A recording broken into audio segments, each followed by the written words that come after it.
손톱, 전연서.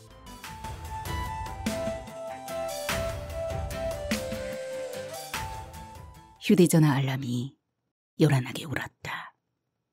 손을 뻗어 알람을 끄고 다시 눈을 감았다. 커튼을 통과한 아침 햇살이 눈두덩에 내려앉았다. 6시 30분. 며칠 전까지도 어둑하던 시간이었다. 봄이 가까이 왔구나 생각하는데 휴대전화가 다시 짧게 진동했다. 메시지 창을 열었다. 은경아, 생일 축하한다. 행복하길. 발신자 이름은 없었지만 알 수 있었다. 근수형. 생일 축하 문자를 보낼 사람은 그밖에 없었다. 몸을 일으켜 앉아 손톱을 물어뜯었다. 매년 나보다 먼저 내 생일을 기억해내는 근수형보다 다시 1년이 지났다는 사실이 더 비현실적으로 여겨졌다. 갑자기 배가 고팠다. 보온밥통에는 누렇게 마른 밥이 반공기 안 되게 남아있었다. 어제 아침에 한술 뜨고는 처음이니 만 하루 만에 밥통을 연 셈이었다. 안쪽에 말라붙은 밥풀까지 긁어 그릇에 담고 뜨거운 물을 부었다. 거실 창밖으로 참새 한 마리가 빠르게 낙하하고 있었다. 사라진 참새가 땅에 곤두박질 친 것은 아닌가 하는 걱정이 잠시 스쳤다. 참새가 지나간 허공에는 아무런 흔적도 남아있지 않았다. 자국을 남기지 않고 살아가는 법이 있을까? 문득 궁금했지만 당장은 무엇이든 먹어야겠다고 생각했다. 단단하게 굳은 밥알들이 부러질 기미가 보이지 않았다. 숟가락으로 꾹꾹 눌러 밥을 뭉개고 밥물을 한 모금 마셨다. 냉장고에서 김치를 꺼냈다. 지난주 마트에서 눈길을 잡았던 봄동으로 담근 겉절이였다. 꽃처럼 활짝 이파리를 벌린 봄동을 그냥 지나치지 못하고 사들고 나왔던 것이다.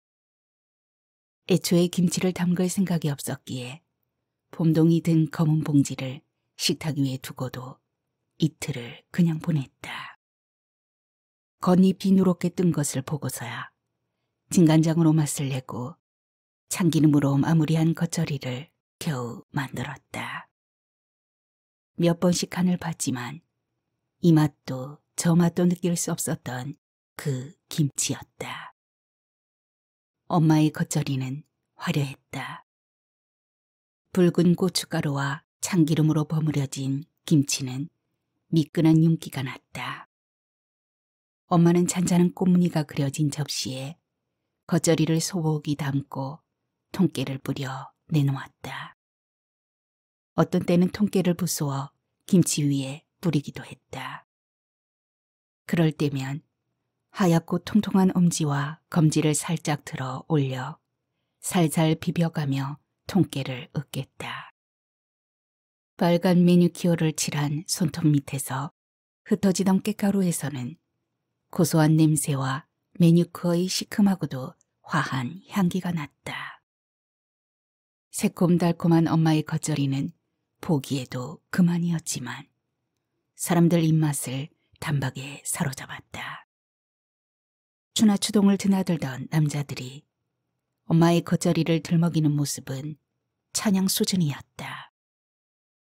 그것은 겉절이보다 화려하고 눈길을 끄는 엄마의 외모를 흠모한다는 완곡한 표현이었다.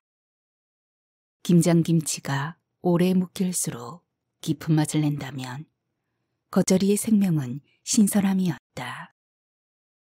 동네 아줌마들이 우직하게 곰삭은 맛을 낼 때 가볍고 산뜻한 맛으로 승부를 낸 사람이 엄마였다. 찰기라고 넘는 밥알이 입안에서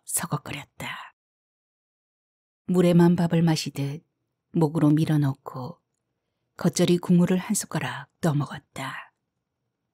엄마의 겉절이를 흉내낸 가짜 김치 맛이 거슬렸다. 설거지거리를 개수대에 넣고 화장실로 들어갔다. 이를 닦으며 거울에 비친 모습을 찬찬히 훑어보았다. 40줄에 들어서며 하나둘 보이던 기미가 이제는 대놓고 얼굴 여기저기에 영역을 넓히고 있었다. 움푹 들어간 뺨 근처까지 다크서클이 자리를 잡은 탓에 얼굴 전체가 칙칙했다. 찬물을 틀어 얼굴을 세게 문지른 다음 헝클어진 머리를 매만졌다. 얼룩진 화장실 거울에 몇 방울 물이 튀었다. 엄마가 입원해 있는 사랑요양원은 걸어서 10분 거리였다. 매일 오가는 곳이었지만 오늘따라 요양원으로 가는 길이 낯설었다. 갑자기 풀린 날씨를 눈치채지 못하고 롱패딩을 걸쳐 입은 내 꼴이라니. 햇살은 무심하게 환했다. 아파트 상가를 지날 때 반짝반짝 네일숍을 기웃거렸다. 금색으로 물들인 머리를 포니테일로 묶어 바짝 당겨 올린 주인 아가씨가 청소를 하고 있었다. 앞유리를 닦을 때마다 그녀의 금발도 따라서 좌우로 흔들렸다.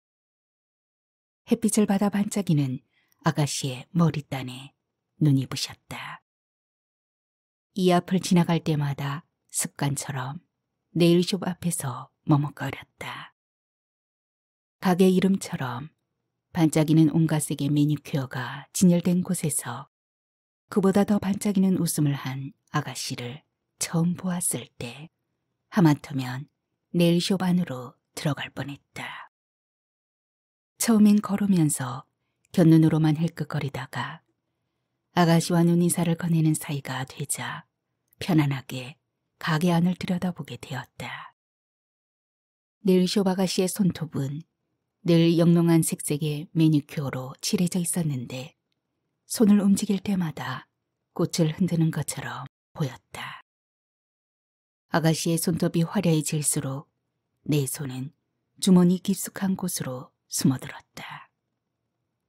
나는 주머니 속 손을 비벼 손톱이랄 것도 없는 그것을 만져보았다. 이제는 살의 일부분처럼 되어버린 짧은 손톱은 얇고 거칠었다. 네일숍 아가씨가 문 밖으로 나와 인사하기 전에 서둘러 자리를 떴다. 봄 기운이 화사한 거리와는 달리 요양원은 서늘했다. 사랑요양원에 사랑이 있을까? 사랑처럼 아득하고 어려운 말은 세상에 없을 거야.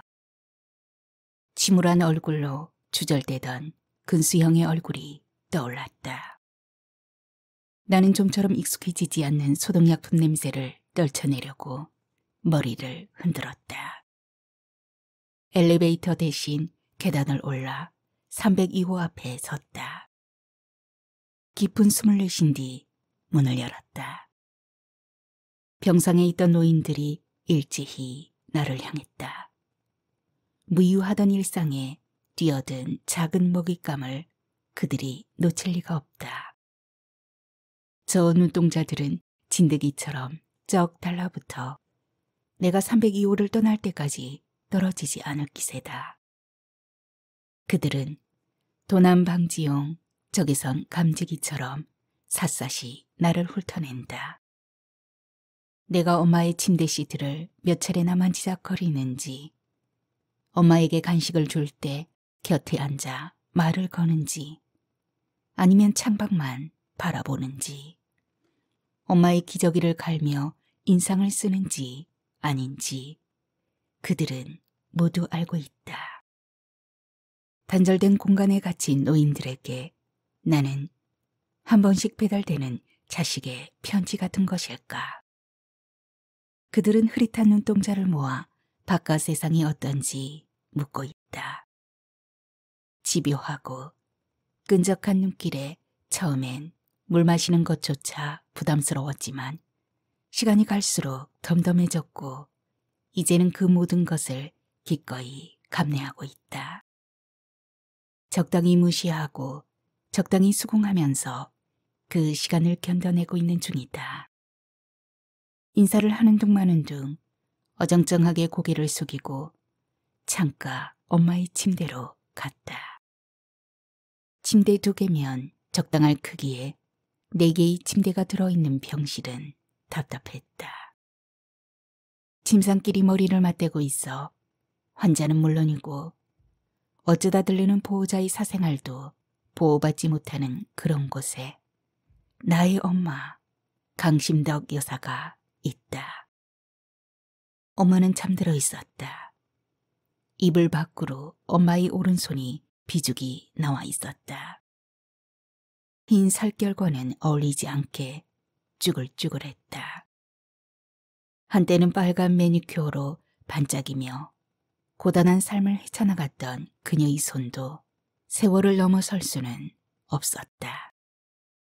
강렬한 색으로 모양을 낸 긴 손톱 때문에 남자가 꼬이는 거라 생각했던 내가 진저리 치던 그 손톱을 치장하고 공을 들임으로써 자신이 여성임을 드러내고 싶어 했던 엄마였다. 손톱깎이를 꺼내 엄마의 손톱을 깎았다. 자를 것 없는 손톱 밑으로 손톱깎이를 최대한 밀착시켜가며 꼼꼼하게 다듬었다. 엄마는 가끔 손을 움찔거렸다. 80 중반이라고는 믿기지 않고 희고 고운 피부를 가진 엄마. 오른쪽 광대 밑에 새끼 손톱만한 검버섯을 제외하면 얼굴빛은 여전히 맑았다. 검은 눈동자가 크고 깊은 눈빛에 적당히 도톰한 입술은 젊은 시절 그녀의 자존심이었다. 68에 경중 치매 진단을 받았는데 엄마는 좌절하거나 슬퍼하지 않았다. 의연하게 받아들였고 준비라도 한 듯 요양원으로 가겠다고 말했다. 시집도 안 간 처녀한테 얹혀 사느니 요양원이 낫지. 암만 씩씩한 척 좀 그만해. 네 잔소리 때문이야. 잔소리로 치자면 엄마가 한 수 위지. 엄마는 처음부터 요양원 생활에 적응을 잘 하더니 어느새 그 세월이 15년이 되었다. 강심덕 여사는 그런 사람이었다.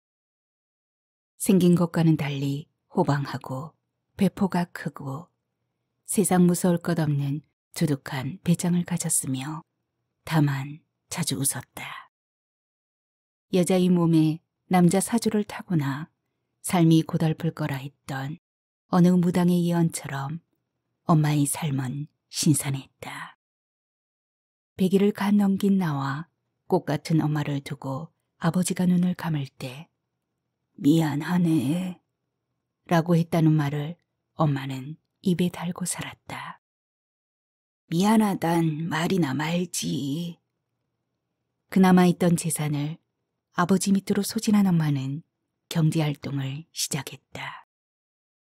나를 등에 업고 행상을 시작으로 도둑질 빼고 안 해본 장사가 없었다.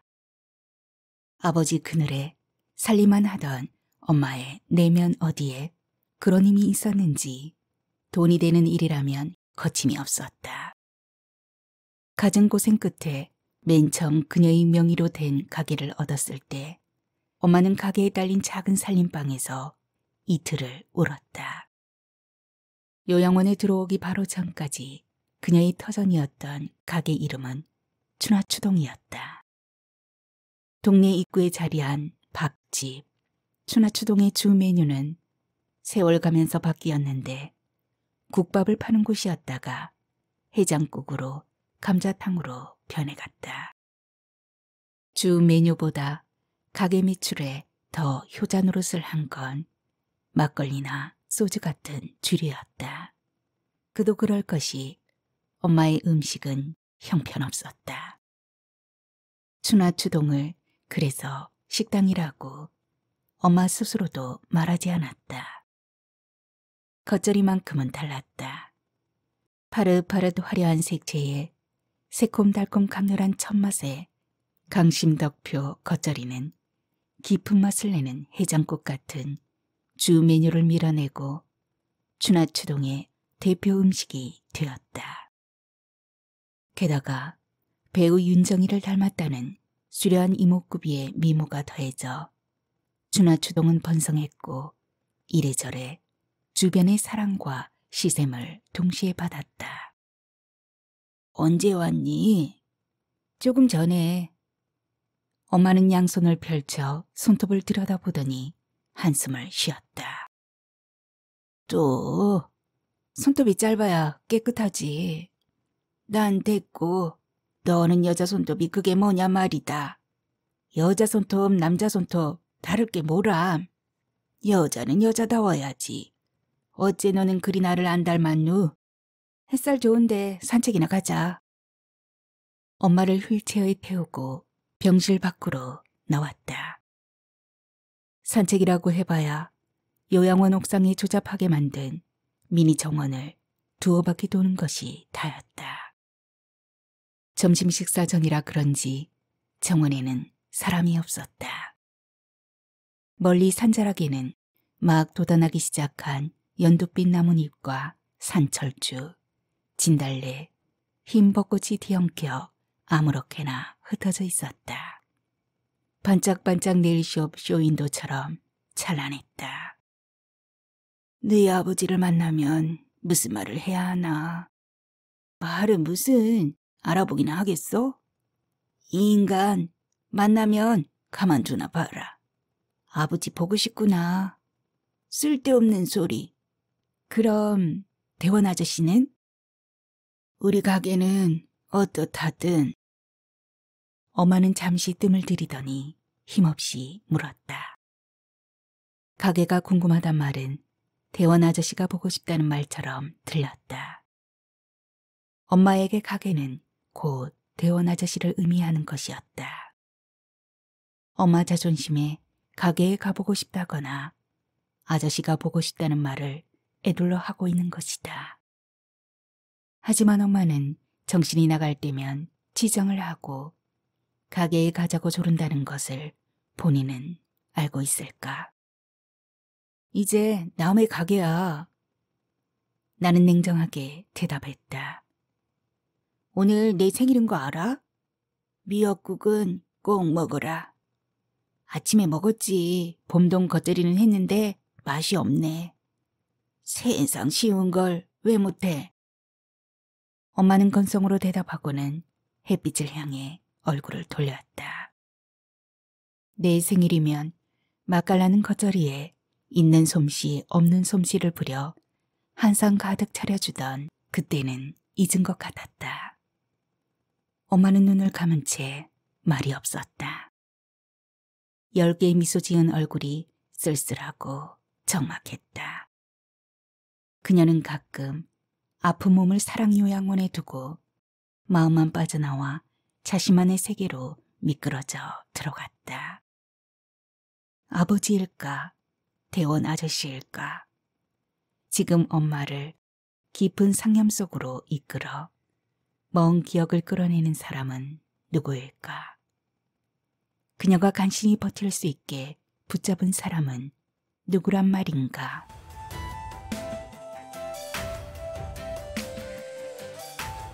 집으로 돌아와 어제부터 쌓인 설거지를 했다. 근수형의 문자가 계속 신경 쓰였지만 서둘지 않았다. 행주를 삶아 베란다에 널고 믹스커피를 타서 식탁에 앉았다. 2잔째 커피가 바닥을 보일 때쯤에서야 휴대전화 메시지 창을 다시 열었다. 생일 축하한다. 단정하고 간결한 근수형의 말투가 전화기 속에 그대로 드러났다. 나는 망설이다가 짧게 답장했다. 고마워요. 잘 지내요. 보내고 나니 마지막 말이 마음에 걸렸다. 잘 지내요라고 마침표로 끝낸 것은 내가 별일 없이 잘 지낸다는 것인지 근수형에게 무탈하라는 당부의 말을 한 것인지 애매했기 때문이었다. 그렇다고 이러니 저러니 변명의 문자를 다시 보낼 수는 없었다. 20년이 넘도록 매년 생일이면 근수형에게서 축하 문자가 왔는데 고맙다는 답글을 보내면 그것으로 끝이었다. 더 이상 오는 문자가 없었고 나도 보내지 않았다. 그러자고 정한 것도 아닌데 그렇게 돼버렸다. 마음이 공연히 불편해졌다. 손을 허공에 펴보았다. 손가락 끝마다 뭉툭한 것이 영 흉측했다. 오랜 세월 손톱 없이 살아왔지만 손을 볼 때마다 부끄럽고 슬펐다. 중학교 이후 주머니 속에 갇혀있던 손을 꺼내준 사람이 근수형이었다. 내 손톱을 안쓰럽게 바라보던 유일한 사람. 함께 있던 짧은 6개월 동안 내 손을 놓지 않았던 그였다. 근수형을 처음 만난 건 대학에 입학하던 해였다. 가정학과를 나와 조신하게 선생이나 하면서 살라던 엄마에게 반항이라도 하듯 나는 공대를 선택했다. 건축학과에는 여자라고는 달랑 셋이었는데 나를 제외한 둘은 단짝이 되어 붙어 다니는 바람에 나는 자연스럽게 혼자였다. 여자 동기들은 새싹처럼 싱그럽고 풋풋했다. 화장에 능숙했으며 차림새 또한 거침없고 과감했다. 짧은 머리에 갈색 점퍼, 해진 청바지를 입고 다니던 내가 그들과 어울릴 수 없는 것은 당연한 일이었다. 여자가 드문 공대에서 건축과 3명의 여학생은 남자들에게 하느님이었다. 2명의 동기가 연예인과 같은 추앙을 받았다면 나는 여자답지 못한 옷차림과 퉁명스러운 말본새로 남학생들의 외면을 받았다. 다행히 그다지 불편하지는 않았다. 터질 듯 넘쳐나는 젊음이 나와는 상관없는 일이었다. 2학년 가을에 과 MT를 갔다. 평소에 특별히 친하게 지내는 동기나 선후배는 없었지만 딱히 불참해야 할 변명거리도 없었던 나는 어영부영 따라 나섰다. 낮 일정이 끝나고 저녁이 되자 민박집 넓은 마당에 둘러앉아 술을 마셨다. 기타 반주에 맞추어 노래를 부르다가 벌떡 일어나 춤을 추다가 체르탄 파편에 맞아 시력을 잃은 동기를 떠올리며 울분하다가 눈물을 질끔거리는 동안 밤이 깊어갔다.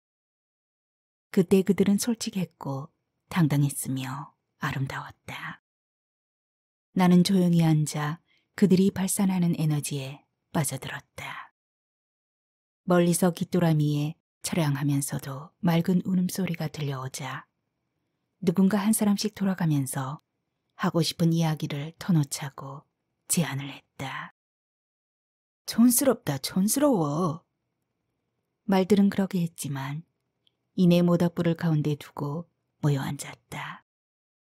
상기된 얼굴들이 술기운을 빌려 비밀을 발설하기도 했고 덜어는 미래를 다짐하는 축도 있었다.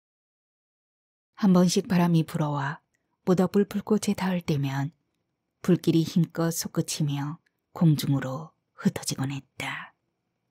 타다닥 경쾌한 소리와 함께 반딧불이처럼 깜빡이다 사라지는 불똥을 낚아채기라도 할 듯 우리는 밤하늘을 향해 함성을 질렀다.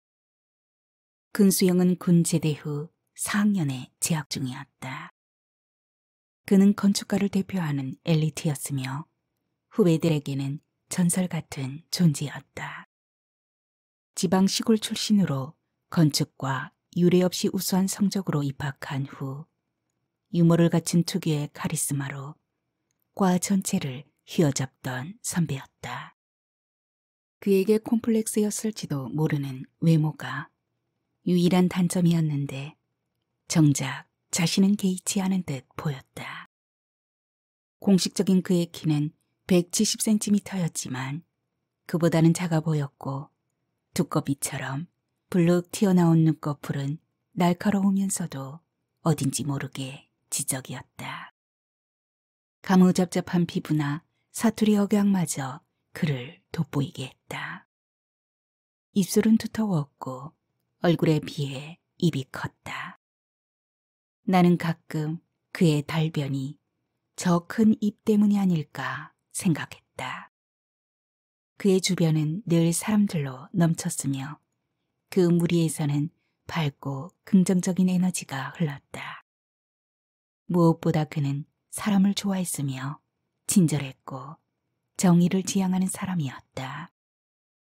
약자에겐 너그럽고 강자에겐 당당해서 억울한 일을 당한 후배나 동료를 그냥 지나치는 법이 없었다. 그는 항상 빛나는 사람이었다. 근수영이 차례가 되었을 때 우리는 집중했다. 이제부터 나는 중대 발표를 하겠다. 캠프파이어의 흥분을 일순간 잠재울 만한 낮지만 힘있는 목소리였다. 내가 1년 동안 눈여겨봐온 사람이 있다. 그 사람이 지금 이 자리에 있는데 나는 오늘 공개 고백을 하려 한다. 그는 가치에 대한 사람처럼 반듯하게 각을 잡아 말했다. 모두가 술렁이고 있을 때 근수 형이 내게로 걸어왔다. 최은경. 깊은 정적이 잠깐 이어지고 여기저기서 놀람과 야유의 함성이 터져나왔다. 말도 안 돼. 라고 대놓고 소리치는 애들도 있었다. 근수 형은 여유있게 미소를 띠며 내게 손을 내밀었다. 나는 놀랄 새도 없이 얼결에 그 손을 잡아버렸다. 20년도 더 지났지만 나는 알 수 없었다. 그때 나를 일으켜 근수형 앞에 서게 했던 것은 무엇이었는지. 그것은 정말 알 수 없는 힘이었다. 그날 이후 어울리지 않는 근수형과 나의 조합은 교내를 들썩이게 했다. 여학생들의 눈총을 감내해야 했던 나는 근수형 뒤로 숨었다. 그는 듬직한 어깨로 나를 보호했을 뿐만 아니라 당당하게 나를 사랑했다. 유명인답게 주변 시선을 즐기는 듯 보이기도 했다. 한 번씩 버거워진 나는 그만하자는 말을 했지만 그 말에는 힘이 없었다. 네 손은 나를 아프게 한다. 내 마음을 파고들었던 한마디. 그 말에 나는 번번이 무너졌다. 그 무렵 나는 스스로에게조차 자신이 없었고 세상에 사랑 따윈 존재하지 않는다고 믿고 있을 때였다. 그를 받아들일 수 없다는 마음과 점점 더 그에게로 빠져드는 마음 사이에서 혼란스러웠다. 그와 함께 있는 동안 사랑받는 기분이 들었지만 집에와 홀로 생각하면 그를 이해할 수 없었다. 나를 향한 그의 마음은 무엇일까? 답을 찾을 수 없는 물음만 계속했다. 비가 내리던 어느 가을밤, 근수형과 나는 집으로 가는 버스 안에 있었다. 영화를 보고 나서였는지 늦은 저녁을 먹은 후였는지 기억은 없었지만 그것이 막차였다는 사실만큼은 또렷했다. 버스에는 두세 사람이 드문드문 있었고 우리는 맨 뒤 창가에 나란히 앉았다. 차창에는 빗방울이 사선으로 그물그며 떨어지고 거리의 상점들은 깊은 밤 빛 속에서 웅크리고 있었다. 우리는 서로 손을 잡고 있었다. 버스에 오를 때부터 놓지 않던 손이었다. 버스의 실내등은 희미했고 공기는 축축했다. 마주 잡은 손과 손 사이에 끈적한 땀이 배어들었다. 버스가 모텔이 늘어선 어느 전철역을 지날 때 근수형은 내 손톱을 만지작거렸다. 그 순간 우리는 서로의 눈동자를 탐닉하듯 오래 들여다보았다. 그때 나는 가슴이 심하게 팔딱거렸는데 근수영의 눈빛은 간절해 보였다. 나를 잡은 손에 힘을 주느라 얼굴에 경련이 일었다. 나는 우리의 감정이 풍선처럼 부풀어 마침내는 터질지도 모른다고 생각했다. 결국 우리는 그곳에서 내리지 못했다. 누구라도 먼저 일어났더라면 우리는 버스에서 내렸을 것이다. 손을 잡은 채로.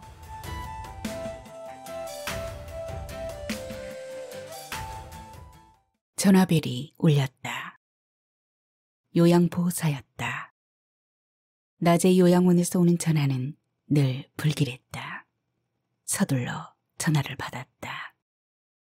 빨리 좀 와보셔야겠어요. 무슨 일이에요? 또 시작이에요. 요양보호사는 높고 빠르게 말을 뱉고는 전화를 끊었다. 나는 잠시 멍한 채로 손톱을 뜯었다. 요양원에 도착했을 때 302호 앞 복도가 사람들로 술렁거렸다. 구경꾼들을 헤치고 들어가니 방에는 엄마와 요양보호사 둘만 있었다. 찢긴 한자복 조각이 바닥에 널브러지고 베개와 이불이 어지럽게 엉켜 뒹굴었다. 엄마는 침대 위에 앉아 가위로 한자복을 자르고 있었다. 붉은 립스틱 자국이 입술 주변으로 번져 귀신 같은 몰골에 때이른 물방울 무늬 민소매 원피스를 입은 채였다. 요양보호사는 팔짱을 끼고 자신은 할 만큼 했다는 투로 고개를 절레절레 저었다. 엄마! 나는 가위를 빼앗으며 소리를 질렀다. 아줌마, 나 가게 좀 데려다 줘요. 천연이 나를 못 가게 막아. 엄마는 요양보호사를 흘겨보며 당장이라도 달려들 듯 말했다. 문을 열어야 한단 말이야. 기다리는 사람이 있어. 엄마는 애원하듯 매달렸다. 나는 가위를 가방에 집어넣고 병실 문을 닫았다. 모여있던 사람들이 아쉬운 듯 안타까운 듯 뒤로 물러났다. 선생님, 문이라도 좀 닫고 계시지 그랬어요. 나는 요양보호사에게 섭섭함을 드러냈다. 할머니 말리느라 정황이 없었지. 하마터면 큰일 날 뻔했어요. 가위 뺏으려다 다칠 뻔했다니까. 가위는 어디서? 낸들 알겠어요. 한 번씩 이럴 때면 아주 심장이 오그라든다니까. 요양보호사는 도망치듯 방을 나갔다. 순간 뒷머리가 화끈하게 당겨왔다. 엄마가 내 머리채를 낚아채더니 이리저리 흔들었다. 나를 밀쳐내고 밖으로 나갈 생각이었다. 몸을 돌려 엄마 허리를 안고 침대로 밀어붙였다. 머릿속이 얼얼했다. 뼈만 남은 몸 어디에서 그런 힘이 나는지 알 수 없었다. 가게 문 열어야 한다고. 침대 위로 넘어지면서도 엄마는 악을 쓰며 버둥거렸다. 제발 좀. 나는 있는 힘껏 소리를 지르며 엄마의 어깨를 잡고 흔들었다. 엄마가 움직이지 못하게 손목을 단단히 쥐고 쏘아보았다. 엄마와 나의 거친 숨소리가 어지러운 방을 채우고 한동안 이어졌다. 소매 없는 원피스 속 엄마의 몸은 볼품없었다. 엄마가 지금 기억하고 있는 희고 풍만한 여인의 모습이 아니었다. 아버지의 죽음 이후 스스로 여성성을 거세하고 살았던 세월을 보상이라도 하듯 엄마는 정신이 나갈 때마다 여자로 돌아갔다. 엄마는 지금 30 혹은 40의 어느 봄날을 화사하게 피어나던 자신의 인생을 그리워하고 있는지도 몰랐다. 그나마 여자로서 사랑을 받았던 기억, 추나추동 시절이 엄마를 붙들고 있었다. 밖에서 누가 기다려요. 작전을 바꾼 사람처럼 엄마는 갑자기 순해졌다. 이어서 뺨 위로 눈물이 주르르 흘렀다. 잠시 후 엄마가 펄썩 침대 위로 쓰러졌다. 팔뚝에 불그레한 손가락 자국이 서명했다. 엄마는 금세 깊은 잠에 빠졌다. 영혼이 빠져나가는 것처럼 나도 맥없이 엄마 옆에 주저앉았다.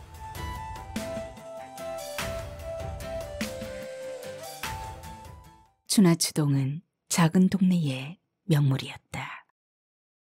젊은 가부와 중학생 어린 딸의 구성만으로도 사람들 입에 오르내리기 그만이었는데 무엇보다 밥도 팔고 술도 파는 가게 주인의 미모를 두고 사람들이 술렁거렸다.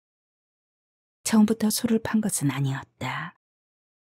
밀밭에만 가도 취했다는 엄마는 아예 술일랑은 냄새도 맡기 싫어했고 당연히 가게에 들일 생각도 하지 않았다. 하지만 밥만으로는 수지가 맞지 않았다. 끔찍한 딸을 위해서라도 강심덕 여사에게 필요한 것은 돈이었다. 그깟 술 좀 판다고 해서 크게 다를 게 없었다. 스스로 행실만 잘하면 되지. 그녀는 자신 있었다. 30도 안 돼서 혼자 되어 어린 딸과 어떻게 살아온 세월인데 아무것도 무서울 것 없는 그녀였다. 실제로 그녀는 추나추동을 드나드는 남자들에게 휘둘리지 않았다. 그 누구에게도 당당했으며 단단하게 자신과 딸을 지켜냈다. 치열하게 추나추동을 꾸려나가는 사이 엄마의 화장이 조금씩 짙어갔다. 국밥을 먹다가 흐리멍덩하게 풀린 눈으로 엄마의 뒷모습을 쫓던 남자들. 내가 참을 수 없었던 건 엄마가 그들의 눈빛을 적극 거절하지 않는다는 사실이었다. 노골적으로 맞장구를 치진 않았지만 웃음으로 받아넘기는 엄마의 유연함이 끔찍했다. 골목을 지날 때면 나를 향해 쏟아지던 동네 아줌마들의 저주에 가까운 빈정거림을 고스란히 받아내야만 했다.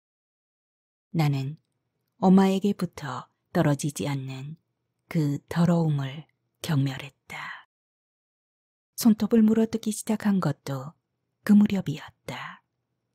손톱이 잘려나갈 때면 내 안에 들어있는 더러움이 같이 떨어져 나가리라 생각했다. 피가 나도록 10손가락을 뜯고 나면 엄마에 대한 원망도 아픔도 가시는 것 같았다. 엄마가 말하는 문 밖의 사람은 대원 아저씨였다. 대원 아저씨, 순한 눈빛에 구부정한 등으로 불 꺼진 추나추동 문 밖에 서 있던 사람. 그는 손님이 없는 시간에 주로 가게에 들렀다. 복숭아나 옥수수 같은 먹거리들을 내 손에 쥐어주곤 했다.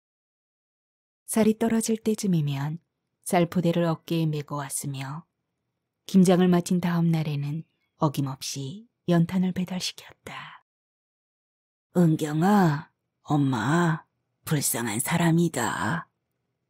술기운을 빌려 조심스럽게 말하던 아저씨. 엄마가 유일하게 곁을 내준 사람도 바로 대원 아저씨였다. 아저씨는 막걸리 잔을 앞에 두고 오랜 시간 그저 앉아 있었다. 손님이 모두 돌아가고 나면 추나추동의 허술한 문을 걸어 잠근 엄마는 말없이 아저씨 잔에 막걸리를 따라주곤 했다. 어느 날은 아저씨가 엄마의 손을 끌어다 자신의 품에 안고 가만히 들여다보았다. 방 안에서 온 신경을 가게에 쏟고 있던 나는 화가 났고 불안했지만 숨소리가 새어나갈까 이불을 뒤집었었다. 그가 가게에 오는 날이면 나는 더욱 날을 세워 엄마에게 못되게 굴었다. 엄마와 아저씨 사이에서 느껴지던 부드러운 눈빛과 따스함이 싫었다.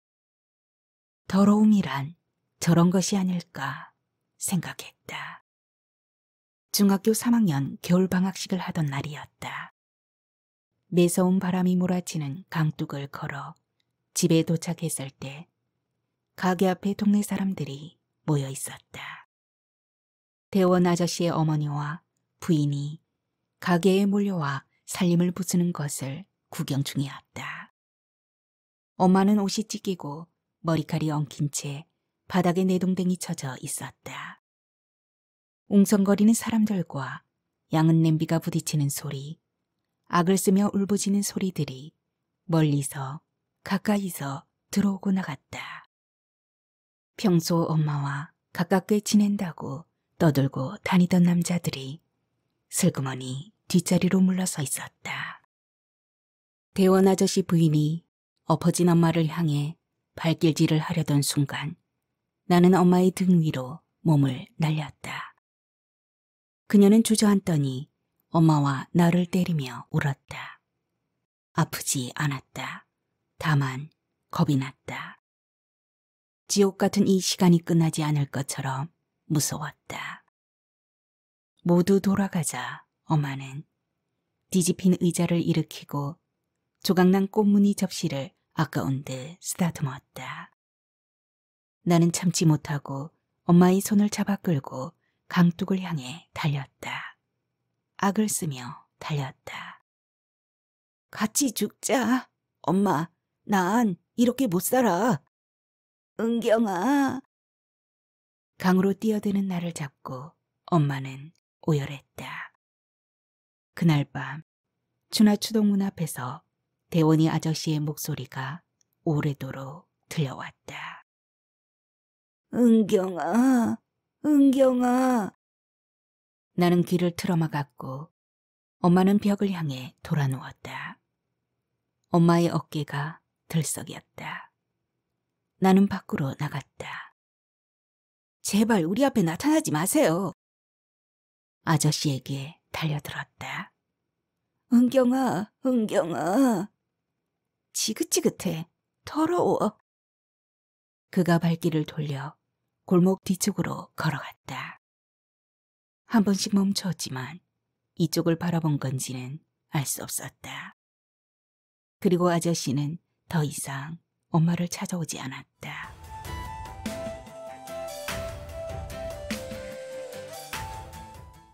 엄마가 잠에서 깼다. 따뜻한 물을 컵에 따라 엄마에게 주었다. 먼 여행을 다녀온 사람처럼 엄마는 기진맥진해 있었다. 그녀는 원피스를 입은 자신을 내려다보더니 긴 한숨을 쉬었다. 내가 또... 엄마에게 새로 가져온 환자복을 입히고 헝클어진 머리를 비겨주었다. 엄마는 내 손을 잡더니 짧은 손톱을 매만졌다. 이제 손톱 좀 길러라. 예쁜 매니큐어도 바르고. 젊은 애 얼굴이 그게 뭐냐? 엄마가 지금 내 걱정할 때야?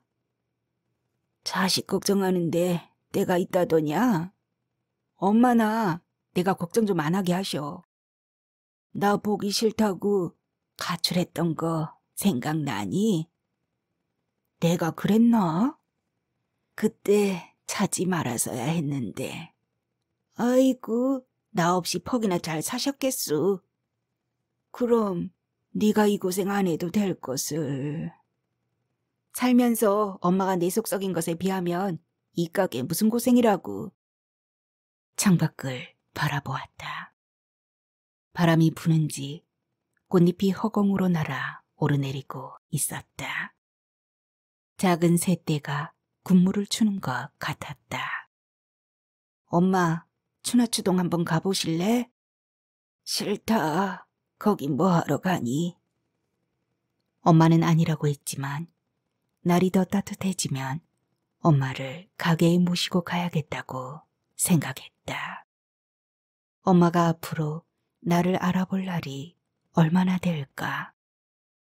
엄마는 자신의 인생을 점차 잊어갈 테고 그녀 삶에서 가장 화려했던 추나추동 시절도 까무르해질 것이다.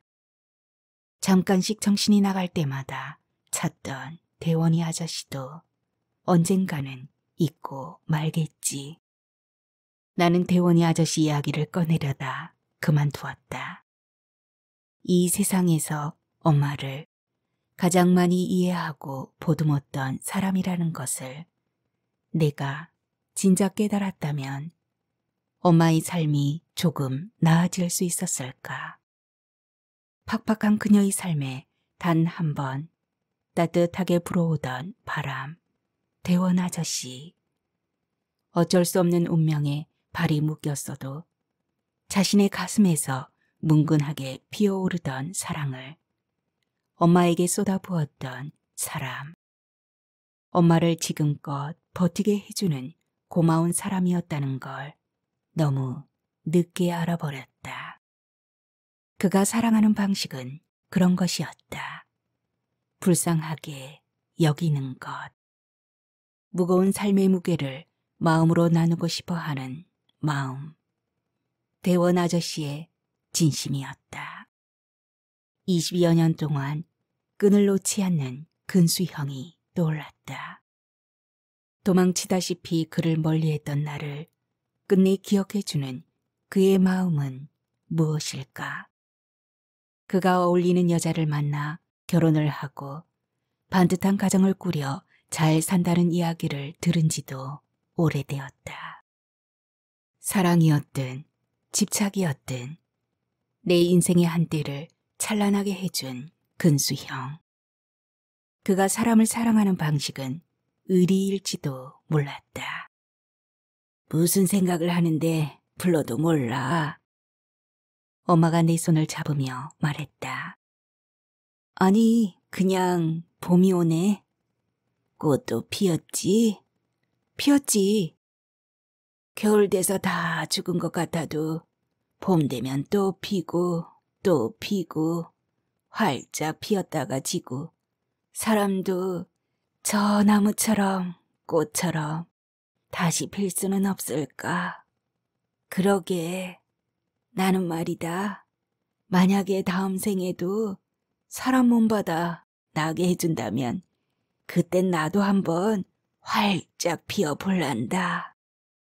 엄마는 나의 손가락 마디마디를 쓰다듬으며 살처럼 굳어진 손톱을 부드럽게 문지르며 말했다. 나는 엄마의 손을 마주 잡았다. 바람이 먼 곳으로 물러가고 지는 해가 꽃대골 산자락 위에 붉은 그림자를 펼치고 있었다. 나는 그녀에게 말해주고 싶었다. 괜찮다고. 우리는 겨울을 이겨내고 내년에도 봄을 볼 수 있을 거라고.